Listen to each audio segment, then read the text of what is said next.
नमस्कार मित्रांनो, welcome to S class education. आज आपण पाहतोय इयत्ता 6वी इतिहास, पाठ दुसरा इतिहासाची साधने. याच्या आधीच्या पाठामध्ये आपण इतिहास म्हणजे काय याच्याबद्दल ऑलरेडी डिस्कशन केलेलं आहे. आय होप की तुम्ही तो व्हिडिओ पाहिला असेल. आता इतिहासाची साधने म्हणजे काय? तर बेसिकली इतिहास काय होता, की भूतकाळामध्ये ज्या काही घटना घडून गेलेल्या आहेत त्यांचा क्रमवार अभ्यास करणं. ओके. पण आता हा क्रमवार अभ्यास करण्यासाठी काहीतरी साधनं पाहिजेत. म्हणजे आपण आता असं म्हणतोय, की छत्रपती शिवाजी महाराज एक कालावधी होता. त्या कालावधीमध्ये त्यांनी राज्य केलं. ठीक आहे. पण ते आपल्याला आता कसं कळलं? तर त्या काळामध्ये कोणीतरी काहीतरी लिहून ठेवलं असेल. आपल्याला जे काही गडकिल्ले पाहायला मिळतात, त्यांच्यावरती जो काही इतिहास लिहून ठेवलेला आहे तो पाहायला मिळतो.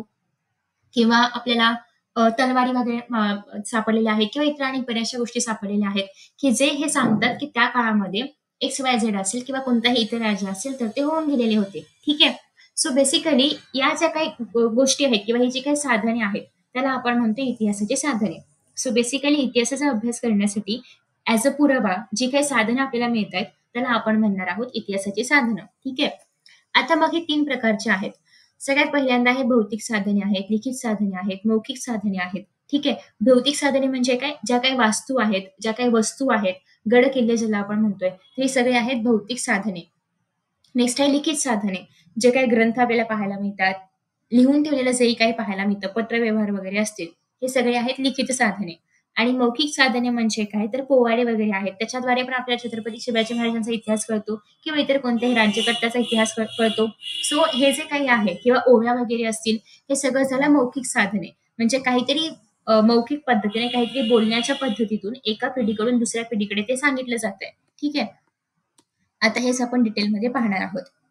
आपल्या पूर्वजांनी वापरलेल्या अनेक वस्तू आजही अस्तित्वात आहेत. त्यांनी कोरून ठेवलेले विविध लेख आपल्याकडे सापडतात. या साधनांच्या मदतीने आपल्याला इतिहास कळू शकतो.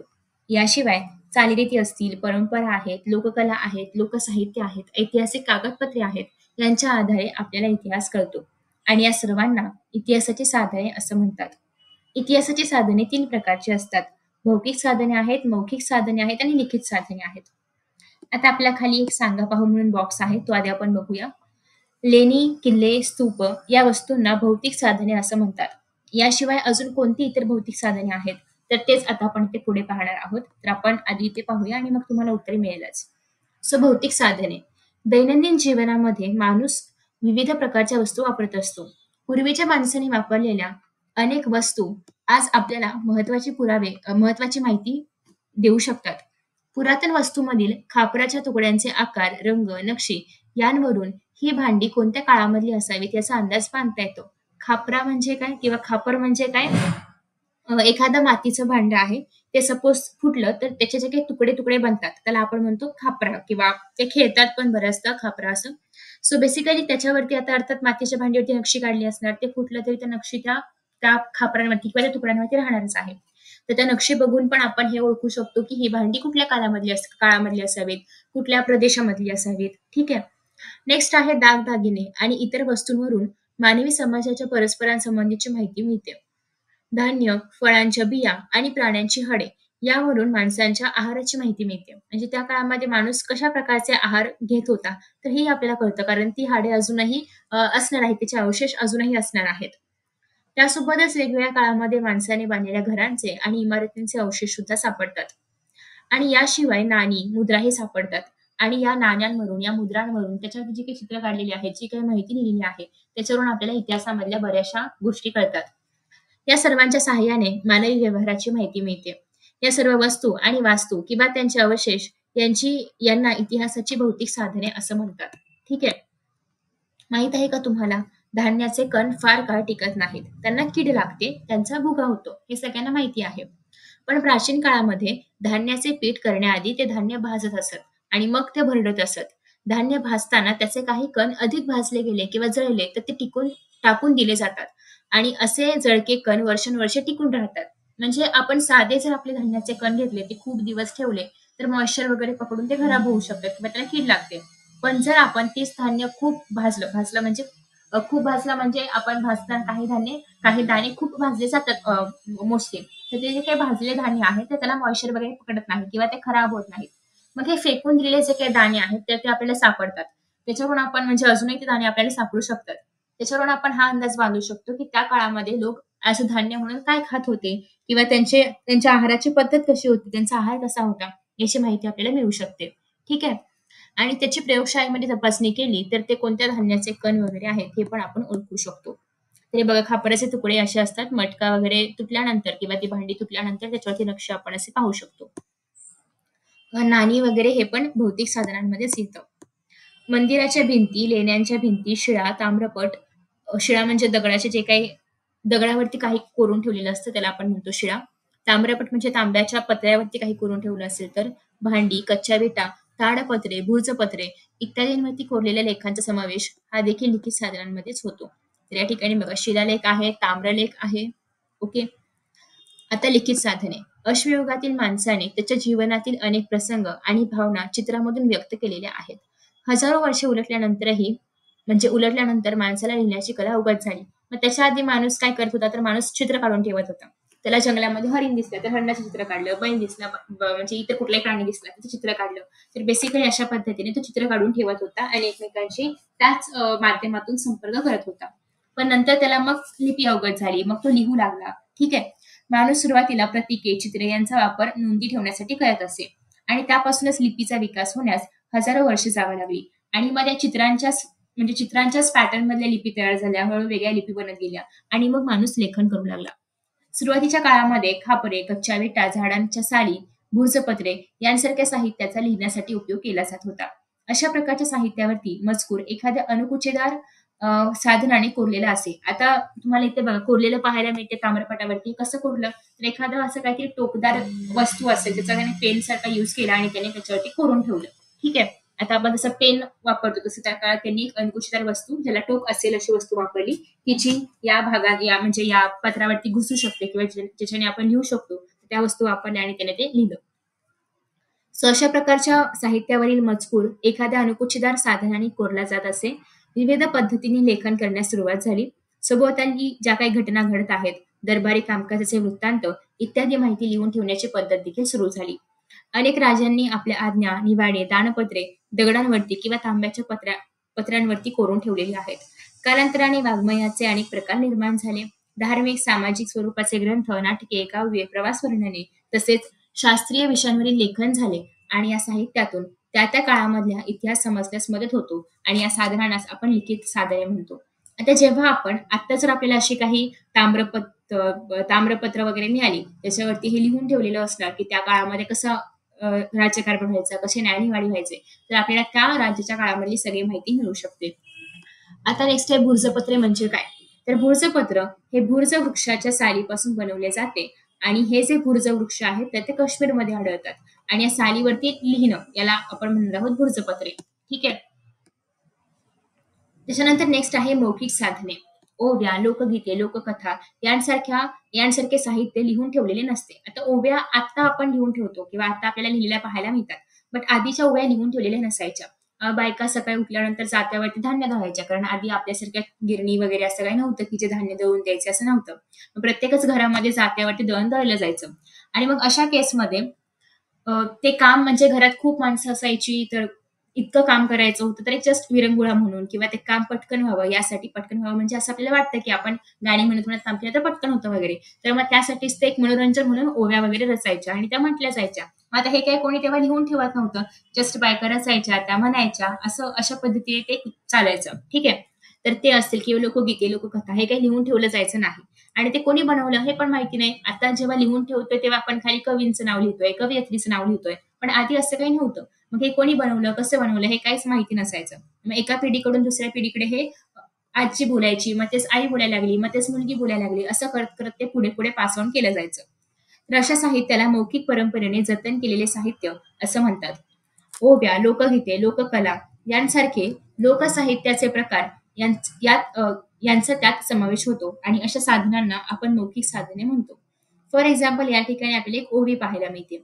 पांडुरंग पिता, रुक्मिणी माझी बया, आषाढ वारियेला पुंडलिक आला न्याया. म्हणजेच काय, पांडुरंग माझे वडील आहेत आणि रुक्मिणी माझी आई आहे आणि आषाढ वारियेला पुंडलिक न्यायला आलेला आहे. लोकगीते. आता लोकगीते कसे असतात बघा. महानगरी उज्जैनी, आता उज्जयिनी आहे. लई पुण्यवान दानी, तेथे नांदतो होता राजा, सुखी होती प्रजा, तिन्ही लोकी गाजावाजा, असा उज्जैनीचा इक्रम राजा. आता आपण ज्याला विक्रमादित्य म्हणतो, तर त्यांना त्या बोलीभाषेमध्ये इक्रम असं लिहिलं आहे. ठीक आहे.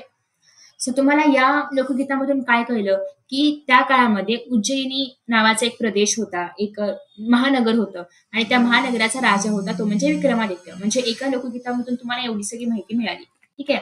आणि हे पण कळलं, की राजाचा कारभार इतका चांगला होता, की सगळी प्रजा आनंदात होती, सगळी प्रजा सुखात नांदत होती, म्हणजे प्रजेला कुठलाही त्रास नव्हता. तर हे सगळं तुम्हाला या लोकगीतामधून कळलं.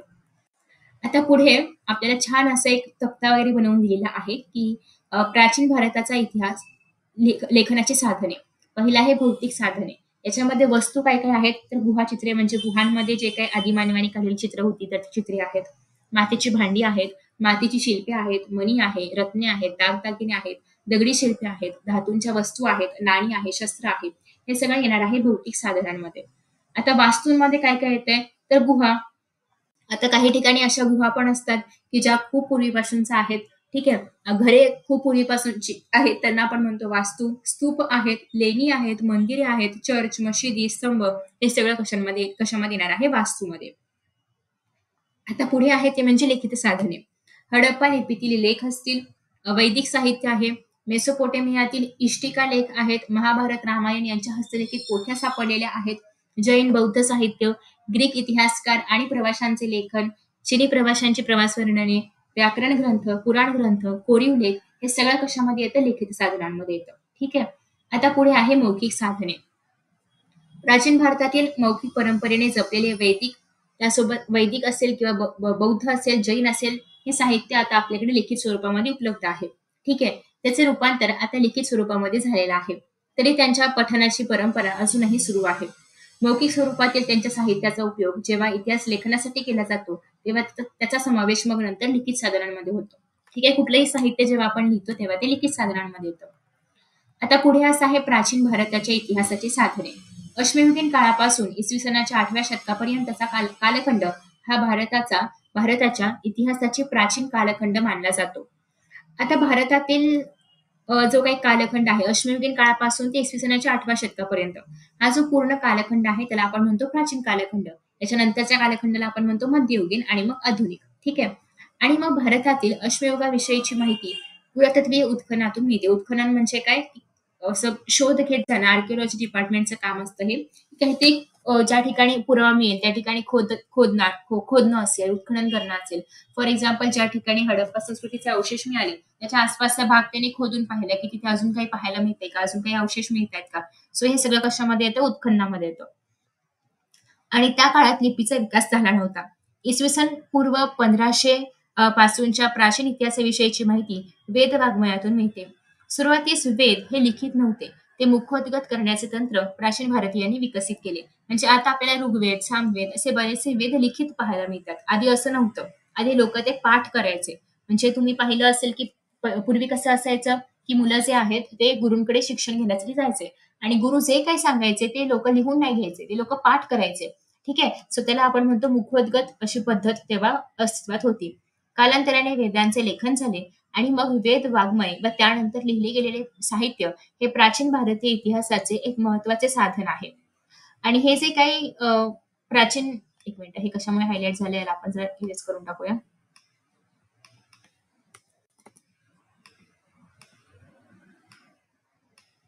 Okay. So after that next आहे कालांतराने वेदांचे लेखन झाले आणि तेच आता आपल्याला पाहायला मिळतं. पुढे असं आहे की यामध्ये ब्राह्मण ग्रंथ, उपनिषदे, आरण्यके, रामायण व महाभारत ही महाकाव्ये, जैन व बौद्ध ग्रंथ, नाटके, काव्ये, शिलालेख, स्तंभालेख, परकीय प्रवाशांची प्रवास वर्णने इत्यादींचा समावेश होतो. हे तुम्हाला एक्झाम्पल्स विचारले जाऊ शकतात एक्झाम मध्ये. त्याच्यानंतर पुढे असं आहे की त्याप्रमाणे पुरातत्वीय उत्खननामध्ये सापडलेल्या वस्तू, पुरातन वास्तू, नाणी अशा अनेक भौतिक साधनांच्या मदतीने आपल्याला प्राचीन भारताचा इतिहास जो आहे तो समजतो. आता आपण इतिहास लेखन करतोय. आधी हे सगळं काही ओरली होतं, आता आपण ते लिहितोय. तर मग इतिहास लेखन करत असताना कोणती काळजी आपण घेतली पाहिजे? इतिहासाच्या साधनांचा वापर करताना काळजी घ्यावी लागते. एखादा लिखित पुरावा केवळ जुना आहे म्हणून तो विश्वासार्ह असेलच असे नाही. विश्वासार्ह म्हणजे काय? विश्वास ठेवण्यायोग्य असेल असं नाही. आता आपल्याला एखादा काहीतरी कागद सापडला, कशावरून की तो कागद खरोखर आहे किंवा बरोबरच आहे किंवा त्याच्यावरती आपण विश्वास ठेवला पाहिजे असं आपण काहीतरी आपल्याकडे असा ठोस पुरावा असला पाहिजे ना. सो तो मजकूर कुणी लिहिला, का लिहिला, केव्हा लिहिला याची आधी आपल्याला छाननी करावी लागते. म्हणजे एखादं पत्र सापडलं, कुठल्यातरी एबीसी राजाने लिहिलेलं एखादं पत्र सापडलं. पण ते खरोखर त्या राजाने लिहिलंय का? कुणीतरी छेडखानी नाही केली आहे ना? किंवा त्या पत्राचे इतर संदर्भ काय आहेत ते तपासून पाहिल्यानंतर मग ते पत्र खरं आहे का? त्याच्यावरती राजाची राजमुद्रा आहे का? हे सगळं चेक करावं लागतं आणि मगच तो पुरावा बरोबर आहे, त्याच्यावरती आपण विश्वास ठेवू शकतो आणि मग त्यातून जे काही निष्कर्ष काढले जातात ते पडताळून पाहिल्यानंतरच आपण तो पुरावा बरोबर पुरावा मानतो किंवा त्याचा समावेश आपण इतिहासामध्ये करतो. ठीक आहे. इतिहास लेखनामध्ये अशा प्रकारची चिकित्सा फार महत्वाची असते. अशा पद्धतीने आपण संपूर्ण पाठ पाहिलेला आहे. आय होप की तुम्हाला याच्यामध्ये काही डाऊट नसेल. असेल तर तुम्ही खाली नक्कीच कमेंट बॉक्समध्ये विचारू शकता. ऑलरेडी मी पहिला पाठ अपलोड केलाय आणि बाकीचे पाठ पण मी लवकरच अपलोड करणार आहे. Thank you so much for watching this video and see you in the next video. Bye bye.